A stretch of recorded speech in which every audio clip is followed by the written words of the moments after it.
2014 to 24, 2 terms for the BJP, and you're going to seek a third mandate. But looking at the last previous terms, what are the highs for the BJP?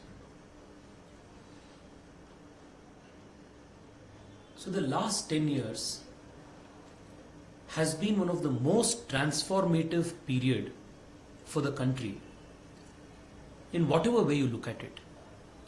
I still remember 10, 11 years ago, early 2013, I had just passed out of college, and the Anna Hazare movement, the India Against Corruption movement, was picking up all over the country because there was a sense of frustration, anger against the establishment, the government. As a young person, 10, 11 years ago, the trust that we had in our government was at an all-time low. Politics, in particular, and government and government operations in general was itself seen with a lens of suspicion.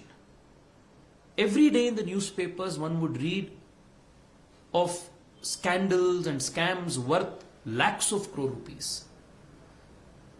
You would also read consistently news on one bomb blast or the other in some part of the country or the other.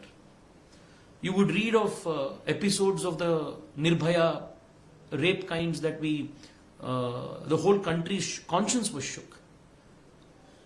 So in a way, the last 10 years has been a journey from zero trust in the government to faith in the institutions, from corruption to transparency, from anger against the establishment to trust and faith in the establishment, from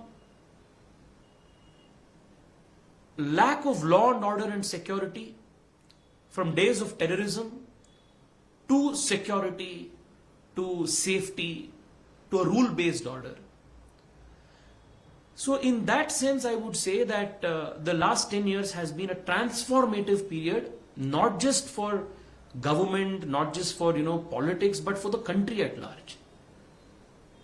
5 years ago, 10 years ago, when you look at the kind of the state of our economy, the white paper very clearly mentions in detail the state of the country's economy. We were counted among the most fragile of the 5 economies in the world. Today we are one of the top 5 economies. This journey from fragile 5 to top 5 captures how our institutions were strengthened. What was the state of the health of our public banks? NPAs were into lakhs of crores of rupees. If we had continued the same path of fiscal imprudence and irresponsibility, the whole of India's banking ecosystem would have collapsed.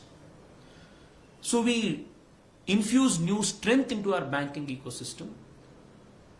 We made the banking processes more transparent, recapitalized the banks, reduced the NPAs, and gave a new impetus to the country's banking ecosystem.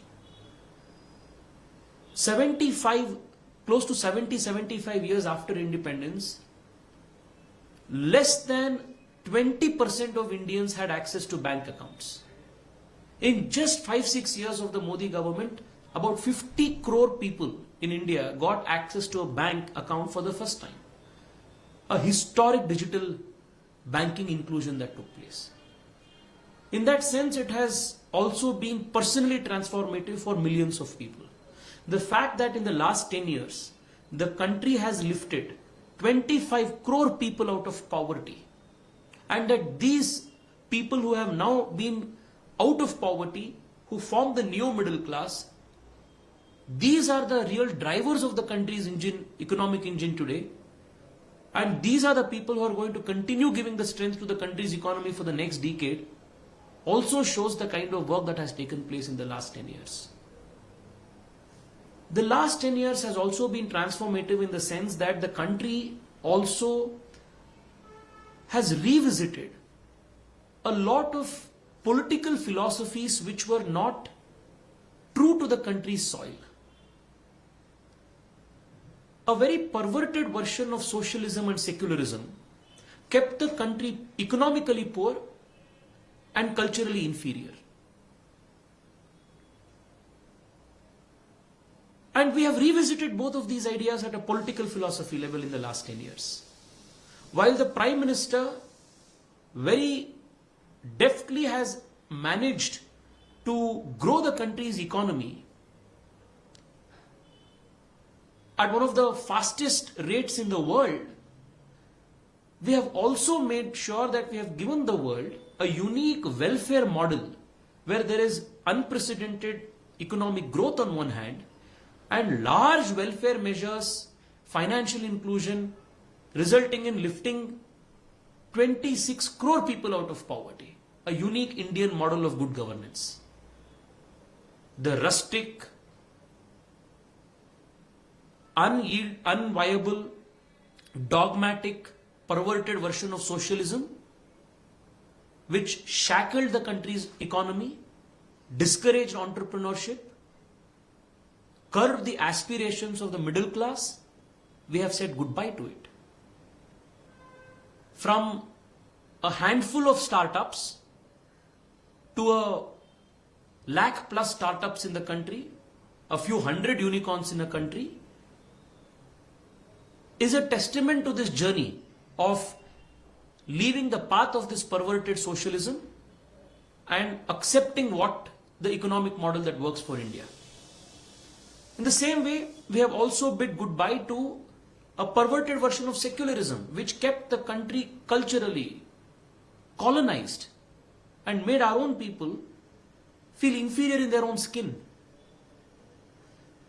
Whether it is the transformative national education policy, which is first time giving an India-centric education, a futuristic progressive education, focused on our mother tongues, our vernacular languages, or whether it is the new criminal law legislations that we introduced, which is a big departure from the colonial era legislations, whether it is the reconstruction of the Ram Mandir in Ayodhya, whether it is the Prime Minister's efforts to bring back the lost or stolen monuments, artifacts from different parts of the world, our idols from different parts of the world. These are all sending a sense of renewed self-confidence, a decolonization effort, which is giving a big sense of confidence to be what we are in our own skin. Our foreign policy has taken a 360-degree turn. We are now seen as a very important rule maker, not a rule-taking spectator. We engage with multiple global entities, forces, countries as equals today. Sorry.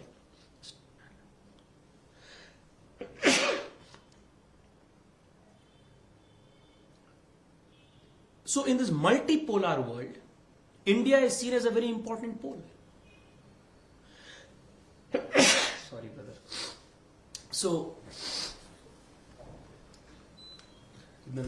once it starts, It's okay. No, it's okay. Just edit it.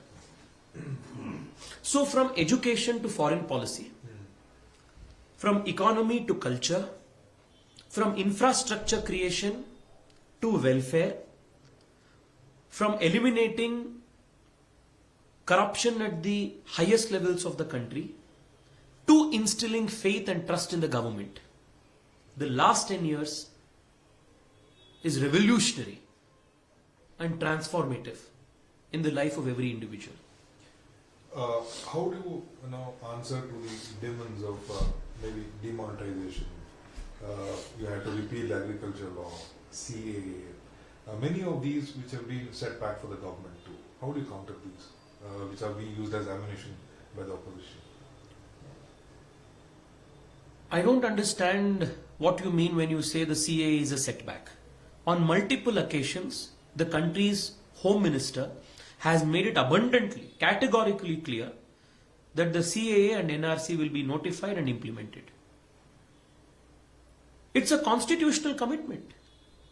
The framers of this country's constitution, if you go back and read the debates of the country's parliament right after we got independent, cutting across party lines, this was a commitment. If the Congress party chose to forego this commitment owing to its vote bank politics, that does not mean the BJP will have to or will follow that very path. The Home Minister has made it abundantly clear on multiple occasions that the CAA and NRC will be notified and implemented. Therefore, I do not understand it. I do not buy this theory of yours that this is a setback to the government. Demonetization was a very important exercise that was undertaken to clean the country's economy and push the country's economy towards digitization. Today,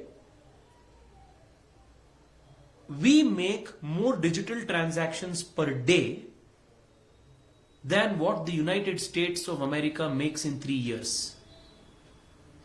So the jolt that demonetization gave has catalyzed the speed at which the country's economy got digitized. You go and talk to any of the big contractors or builders, whether it's in Bangalore or anywhere, they will tell you how difficult it is to have cash today with them. Because demonetization, IBC, GST, a more technology-based IT assessments, because demonetization cannot be seen in piecemeal. It's a part of a large economic effort which was aimed to bring reforms and formalize the country's economy. Bringing 50 crore people into the banking system for the first time, integrating it with Aadhaar, with your mobile phone, bringing the NPCI, bringing the UPI technology, integrating that with all banks in the country, the demonetization, then this whole effort towards bringing a monumental reform in the taxation system of the country through GST. All of this has made the country's economy more formal, more traceable, more transparent, and therefore more resilient. So you talk to any builders today, talk to the big contractors. These were the people considered to be the custodians of illegal cash. Other than the Congress party's MPs who still hoard 200, 300 crore rupees in their cupboards, most of the people, most of the businessmen who are clean, who are following the rules and are playing the game according to the rules, they say that it is very hard to get unaccounted cash today in the system. This is the result of it. How do you see the protests in Delhi? The farmers are back now asking for MSP. Earlier you had to repeal the agriculture bill which was passed. The Prime Minister spoke to the nation as to why the farm laws were taken back. And he made it abundantly clear to what were the reasons, what was the rationale at that time. Because it is already very clear, there is no need for me to add anything on that. Insofar as the protests that are happening today, sir, I want to ask you, you represent a very respected media agency. Please make a comparative study of what was the quantity, what was the quantum of MSP that the UPA government paid in 10 years of their rule. How many products, how much of procurement was made, where was the procurement made, and compare it with what is done in the last 10 years. There is a 3-time, 4-time increase in not just the quantum of procurement, but also the compensation that is paid as MSP. Even last night, the cabinet approved a new FRP for cane farmers. So the fair and remunerative price that was announced yesterday is almost 8%, 10% more than what was earlier. MSPs in many cases are 25, 30% earlier. In Karnataka, go to the farmers in Ballari near Kalburgi, Koppal, who are growing tur dal and others. Ask them if they have experienced a quantum change in not only the price of the MSP, but also the quantum of procurement. Everybody will give you the certificate. So, the protest that is happening today, if they say it is because of the MSP, then I can very certainly tell you is on very spacious grounds. Because this government has given more MSP, this government has procured more quantities of agricultural produce under MSP than any government in India's independent history. Are you implying that there are vested interests misguiding some farmers, or some as camouflage as farmers are trying to create trouble for the BJP? Well, the government is very clear that the government wants to engage with everybody in a very engaging manner, in a very sensitive manner. This government has done more to protect the interests of the country's farmers than any other government earlier. Tell me which government had taken efforts as much as the Modi government has over the last 10 years to popularize farm insurance. The Pradhan Mantri Fasal Bima Yojana is a game changer, sir. Travel to the hinterlands in Karnataka and ask how many farmers have directly benefited because of this insurance. Earlier, the farmers, if the crop failed, there was nobody who would come to his rescue. All his capital, whatever effort he would have made, everything would be lost. Now he's getting insurance. The Pradhan Mantri Kisan Samman Nidhi, 6,000 rupees to millions of farmers in the country. Lakhs of crore rupees that has gotten debited. Directly helping the farmers, the small farmers of this country. The investment that is made in irrigation, in subsidizing farm equipments and tools is massive. Compare the agricultural budget of 10 years of UPA with 10 years of the Modi government. It has seen multi-fold increase. Efforts have been made to double the income of the farmer. The effort that is made to bring in modernity and technology into farming, whether it is by supporting agrotech startups or by pushing for technologies like drone to spray fertilizers. These are all the innovations that the government has brought in. The amount of support that the government has given to agro processing is massive. And on every bag of urea, every bag of DAP, the government incurs more than 2,000 rupees of subsidy. Whether it is the war in Ukraine or whether it is the COVID, we did not let the global fluctuation in fertilizer prices affect the farmers. Our subsidies bills increased. World over, the farmers were paying higher for fertilizers, but the Indian farmer was insulated. So, while the government has done so much for the welfare of the farmer, for increasing the income of the farmer, while giving unprecedented MSP support, procuring the highest quantities of food under MSP, when the government has tried to infuse new technology and modernity, whether it is drones or whether it is nano urea, whether it is agrotech or whether it is agro processing, the argument that the government is anti-farmer is not bought by the farmers themselves. Recent two developments in the court, be it the Chandigarh verdict or the electoral bonds.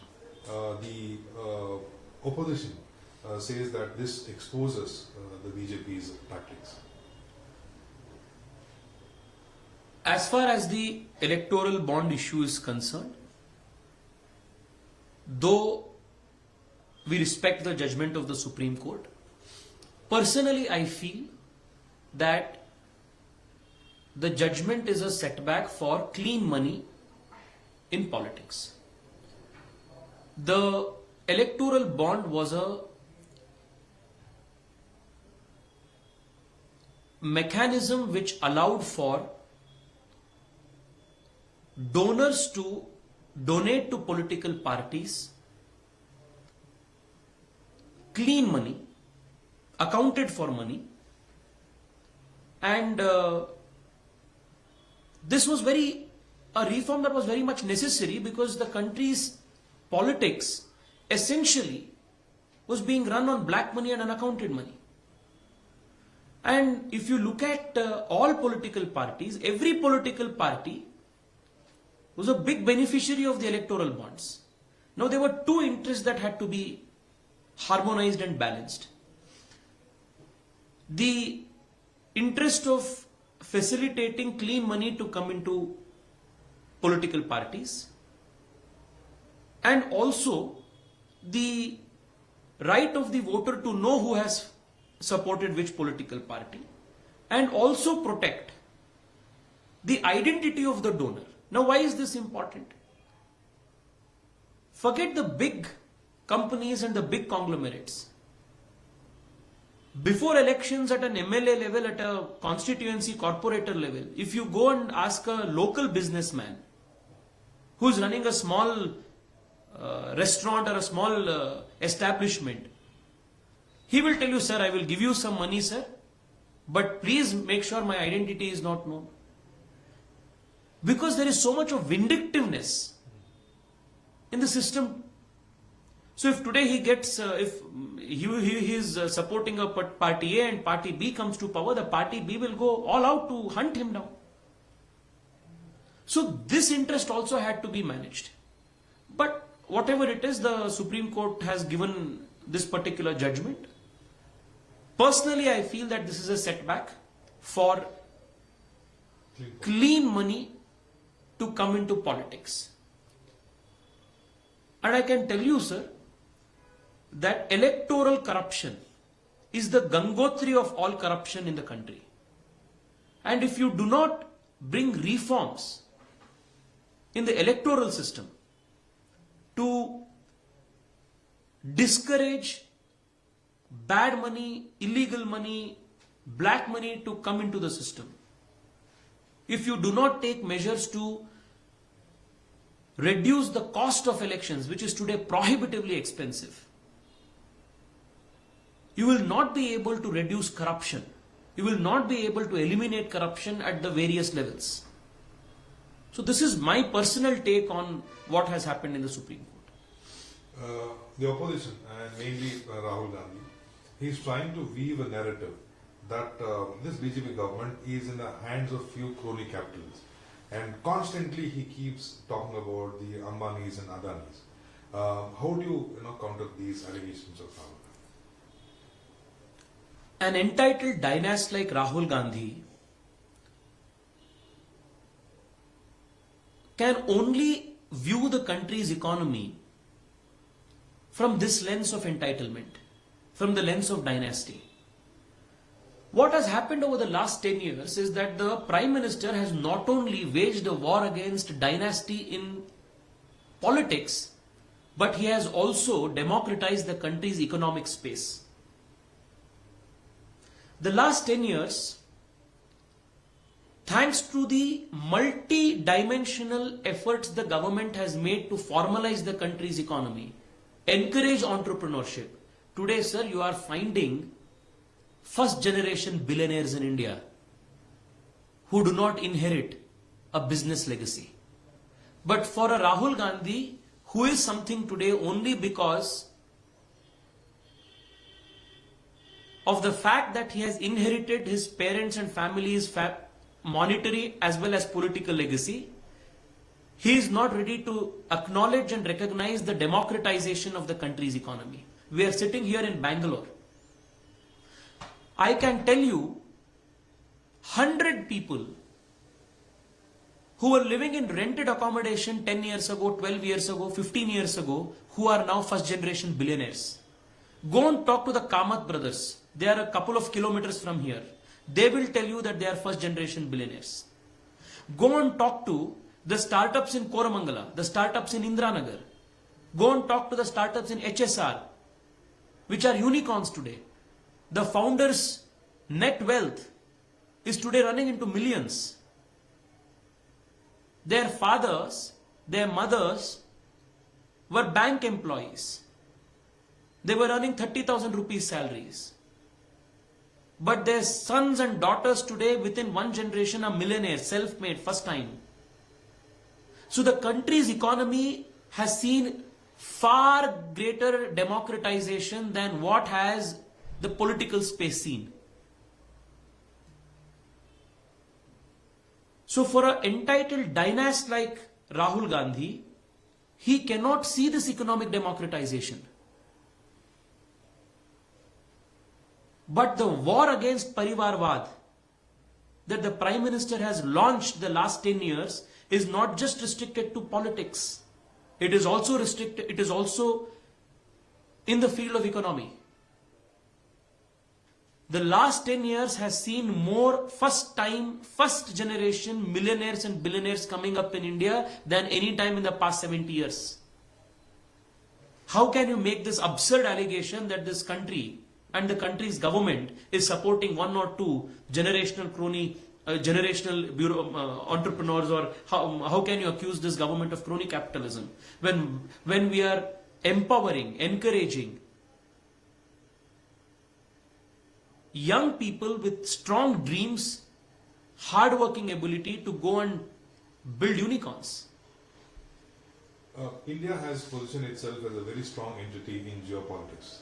Modi has emerged as one of the very strong leaders, popular leaders. On the national front to abrogation of Article 370, Ram Mandir, many of the reforms have happened. Going into the third mandate, what is the vision of the BJP? Are we looking at UCC? Are we looking at one nation, one election? What are the kind of reforms the country will witness in the next 5 years? So the Prime Minister has on multiple occasions made it very clear that the third term of the Modi government is the Modi government's most important term insofar as laying the foundation for a Viksit Bharat is concerned. And this term Viksit Bharat has multiple dimensions. If you look at the last 10 years, the first 5 years, the first term of the Modi government largely went into correcting the wrongs of the past. Whether it was addressing the NPA issue that I mentioned about, whether it was the banking reforms, whether it was the GST, whether it was correcting historical errors. So, in a way, it was dedicated to filling the potholes of the past, correcting the mistakes of the UPA, and bringing the country back on track, reversing the damage that the decade of decay had done to the country. The next 5 years has been, this particular term has been to do a lot of monumental reforms,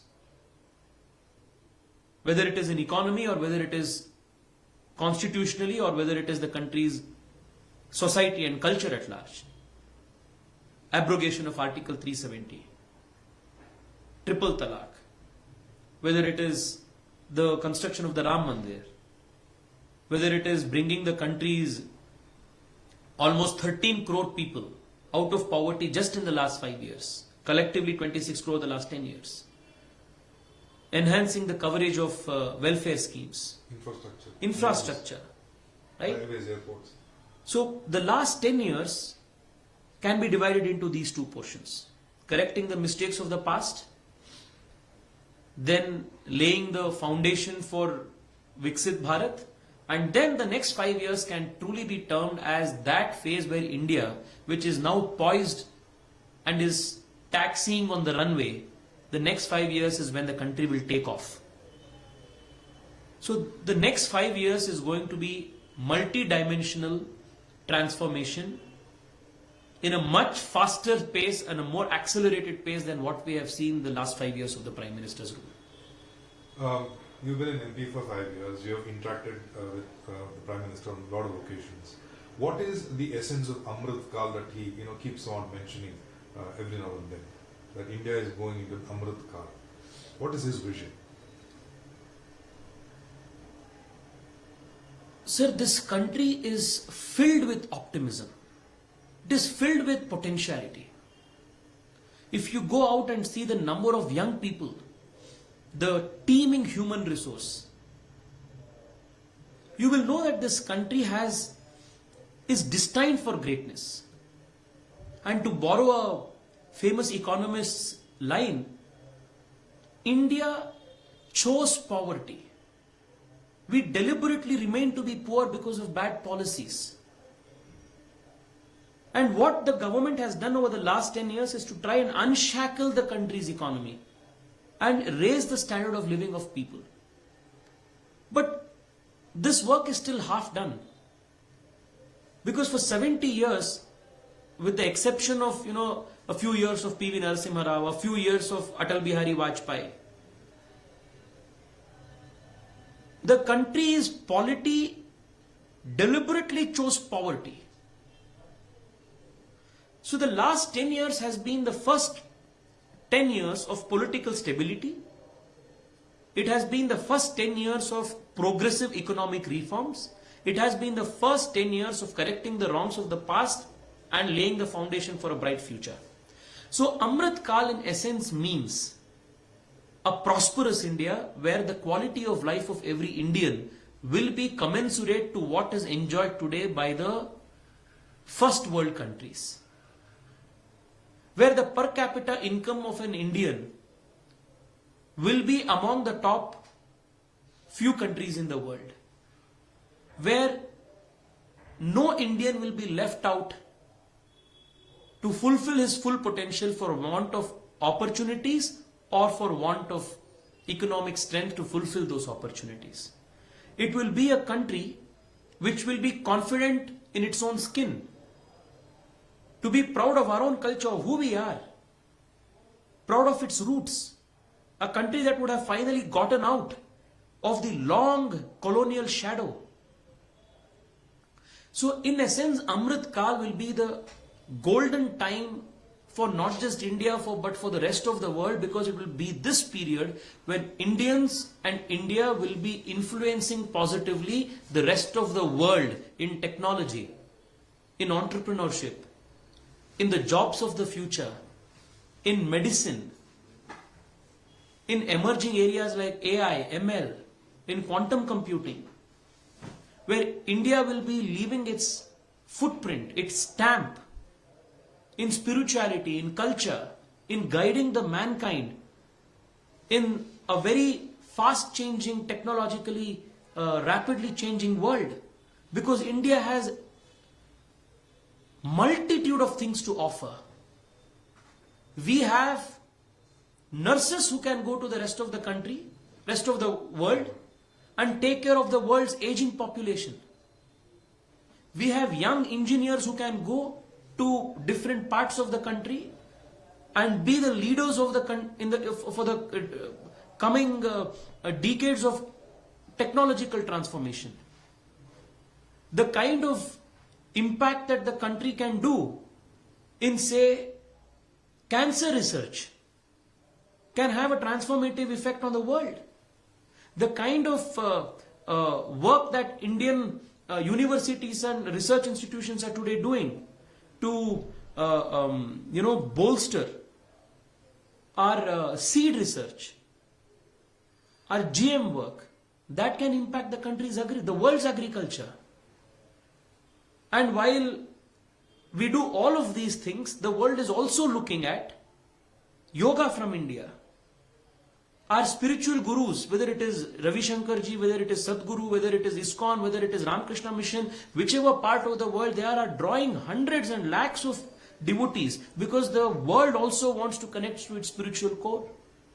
So India in Amrit Kal can offer to the world science and spirituality together. India in Amrit Kal can give nurses who will heal the physical aspect of the body, doctors who can heal the physical aspect of the body. It can also give spiritual gurus who can take care of the spiritual needs of the world. This is India in Amrit Kal. You think also, how has the journey been for you so far? How gratifying has it been for you?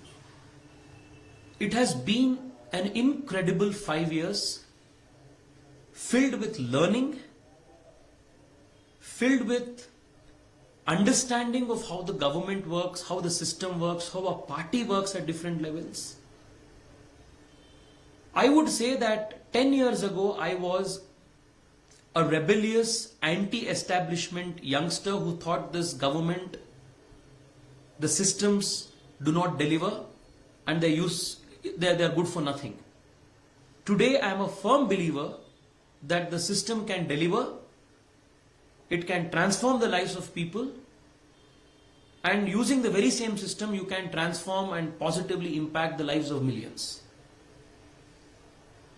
The last 5 years as MP for Bangalore, I have seen how the Prime Minister's commitment to our city is literally transforming the landscape of my country, of my city. Like you know, Bangalore's biggest problem is its lack of infrastructure.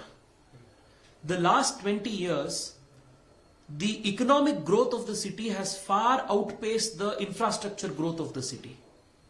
But just in the last 5 years, the Prime Minister has given close to 1 lakh crore rupees worth of infrastructure projects sanctioned for Bengaluru. 35-40 years the Bengaluru Suburban Rail project was pending. The Prime Minister sanctioned the Suburban Rail for Bengaluru, and now the work on the first corridor is taking place. What did not happen in 40 years is now happening. Bengaluru's metro coverage 10 years ago was just 7 kilometers, 6.7 kilometers. Today we have a functional metro line of 75 kilometers, and by the year end it will be close to 100 kilometers. And about 76 kilometers of the sanctioned length got sanctioned in the last 5 years. By 2026, from Silk Board in my constituency, you will be able to reach Bengaluru Airport in about 50 minutes, flat. The 2A, 2B approval happened then. The yellow line is going to be tested on the 5th of March. And in the next few months, by around September, the yellow line will start from RV Road to Bommasandra, the electronic city. Today, the total ridership in Bengaluru Metro is 7 lakhs. When the yellow line will be complete, it will be close to around 12-13 lakhs. And in the next 5 years, after Metro Phase 3 will be sanctioned and completed, it will rise to around 20 lakhs. The STRR, the 15,000 crore rupee project, the ideation was done in 2019, the approval came in 2020, the DPR and everything got happened a few months later. In 2023, the 268 kilometer project, 2 corridors of that is already complete. It is going to bypass all the heavy vehicular traffic that enters from other highways, bypasses and goes out. It does not have to come inside the city anymore. About 30% of the country's traffic in the core area will get reduced once that is complete. From the time of SM Krishna, the city was demanding a US consulate. Thanks to the Prime Minister's effort, thanks to the efforts that all of us made, Bengaluru has now finally got an in-principle approval for setting up a US consulate here in Bangalore. The Prime Minister has also brought in policies that has championed and protected the middle class. And as MP, I am proud of 2 very important accomplishments that happened. Just a couple of kilometers from here where we are sitting, a cooperative bank called the Guru Raghavendra Cooperative Bank went bankrupt due to fraud that was committed by the promoters of the bank, close to 2,000 crore rupees. 42,000 middle class senior citizens who had invested their life savings literally came on the streets. In a matter of a couple of months, the Prime Minister made two important reforms. He brought all cooperative banks in the country under the RBI. For 65-70 years, cooperative banks were not brought under the RBI's ambit because of lack of political will. You go to North Karnataka, you go to Maharashtra, you go to Uttar Pradesh, most of the cooperative banks are owned by politicians. Therefore, cooperative banks were not under the ambit of the RBI. They were left to do their own thing. Even today, most of the state's cooperative banks are in precarious financial health. So the first time the country's Prime Minister brought all the cooperative banks under the banking ambit, the RBI's ambit. Then he increased the insurance, the DICGC insurance from 50,000 rupees to 5 lakh rupees and made sure that the insurance amount is paid within 90 days of the bank.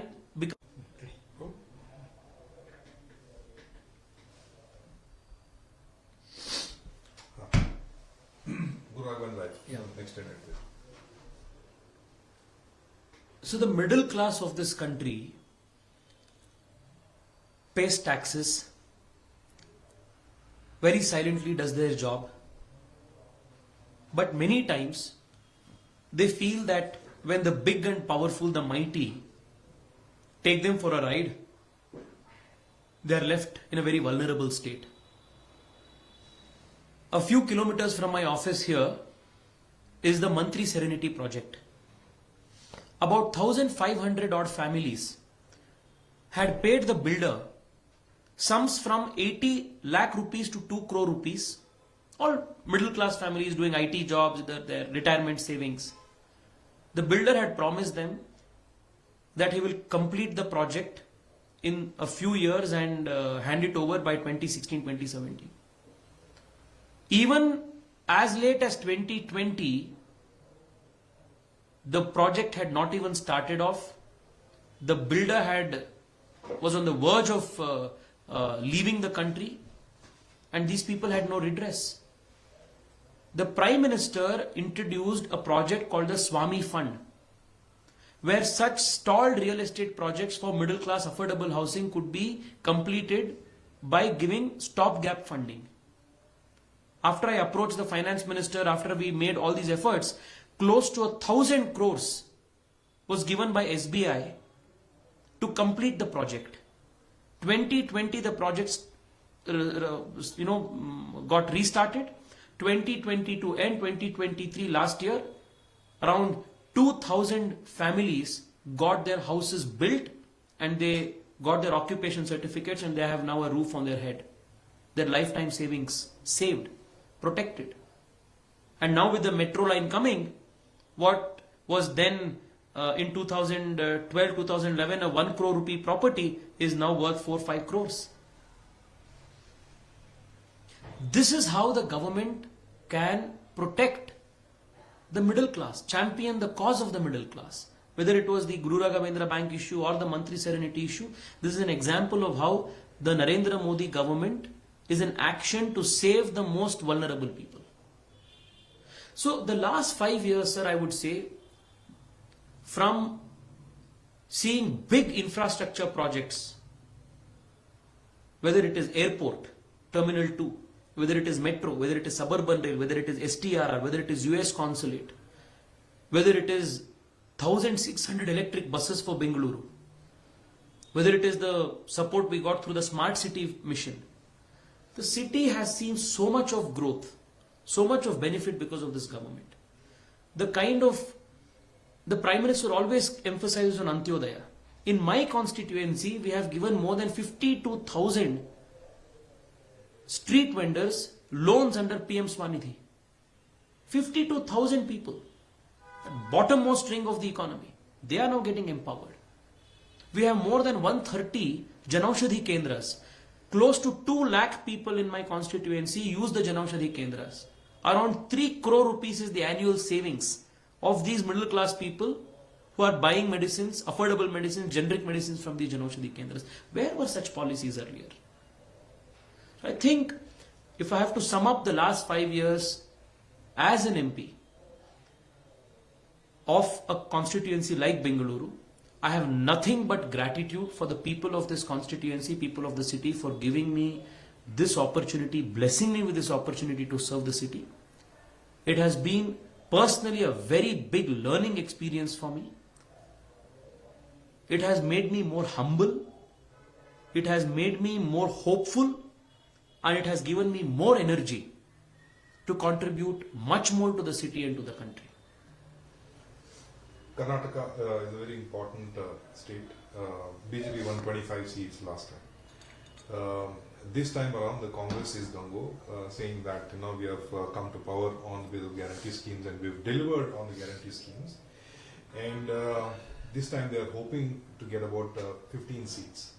Is divisive politics going to be a narrative this elections, especially in Karnataka? We've seen how in Mandya we've seen Bhagavad Vijay issue, and now there's some temple, new laws are being brought in. BJP is trying to create this narrative that this Congress government is anti-Hindu. So what is going to be one of the key factors apart from national issues? So first of all, this is a national election, this is a Modi election. Go on the street, ask anybody, even a card carrying Congress member, he will tell you that this election is going to be voting for Modi. So the only issue is Narendra Modi. And Narendra Modi is getting votes not just from the neutral political observers, but he is also getting votes from, like I said, members of opposition parties. The Congress party and Congress party's senior ministers themselves in private accede to the fact that 2024 is a written game. You talk to them in private and they will tell you they are not ready to contest. There have been multiple meetings in the Congress office when the senior leaders of the Congress are trying to tell the sitting ministers to contest, senior leaders to contest, and they are not ready because they know what is the ground reality. Do not be surprised if Karnataka will give all 28 seats to BJP, to Narendra Modi in the general elections. Do not be surprised. That's the kind of mood, that's the kind of love and respect the people of Karnataka have for Narendra Modi. And insofar as the other issues are concerned of the state, there are three things that Siddaramaiah has given to Karnataka. Three things. At the time when Bommai quit as chief minister, he had given a surplus budget to Karnataka. Today, we are staring at somewhere close to a 1 lakh crore rupee loan and deficit in a matter of 1 year. So the first thing Siddaramaiah has given to Karnataka is bankruptcy. Second, talk to any builder in Bangalore. They will tell you the rate card that has gotten fixed. Talk to any person wanting to get a plan sanction in the city. If you don't pay 75 rupees per square feet advance, your plan sanction won't be released. It's an open secret. It's not even a secret anymore. It is the new system in place. Go to our Joint Commissioner office here. There will be 100 files sitting on his table awaiting plan sanction approvals. And unless the payment is made at the single window clearance system, the 75 rupees per square feet, the plan sanction signature won't happen at the JC office level. I am not saying something that is a figment of my imagination. Talk to anybody, they will tell you that this is the kind of extraction that is happening under this government.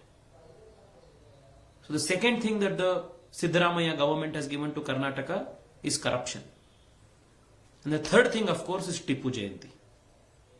This pretty much sums up what is Siddaramaiah and his contribution to Karnataka. Bankruptcy, corruption and Tipu Jayanti. And when I say Tipu Jayanti, it means all of this anti-Hindu vitriol, the anti-Hindu polity or anti-Hindu politics of the Congress party. Yesterday also a bill was introduced in the Karnataka Assembly This is about endowment of temples. What is your position on that? Sir, the bill very clearly states that all temples, I have the copy of the bill with me, it says that 10% of the gross income in respect of institutions whose gross annual income exceeds 1 crore should go to the common fund. 5% of the gross income in respect of institutions whose gross annual income exceeds 10 lakhs should also go to the common fund. Now what will the common fund do? The common fund is a fund where you can use any of the proceeds of this to any other activity in the state. Now, as a devotee to a particular temple, you would have gone and you would have made a contribution, a donation to the temple with the belief that that particular donation will be used for the upkeep, maintenance and progress of that particular temple. But 10% of that, 5% of that is now being used for quote unquote secular purposes, which can also be, say, to build a road or to build a Hajj Bhavan or to give donations to any other institutions which are doing any other charitable activity. And we may also, know that by charitable institutions, it can be any organization of any religion. So my position on this is very clear that this legislation, this amendment to the legislation, is nothing but an attempt to take the money out of the coffers of the Hindu institutions, Hindu religious institutions, and use it for non-Hindu religious purposes. Why should the government, which claims to be secular, be in the business of running temples? From a very long time, personally my position has been that the government, whichever party it may be, whichever state it may be in, must not directly involve itself in the business of running religious institutions if it claims to be a secular government. And in Karnataka, while the government does not involve like this with respect to religious institutions of any other denominations, this interference is seen only with respect to Hindus.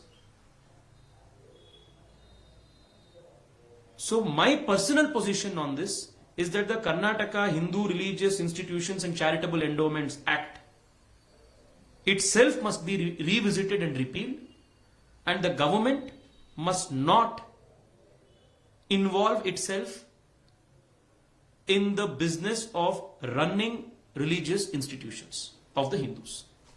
Well, sir, thank you for speaking to PTA. Thank you so much, sir.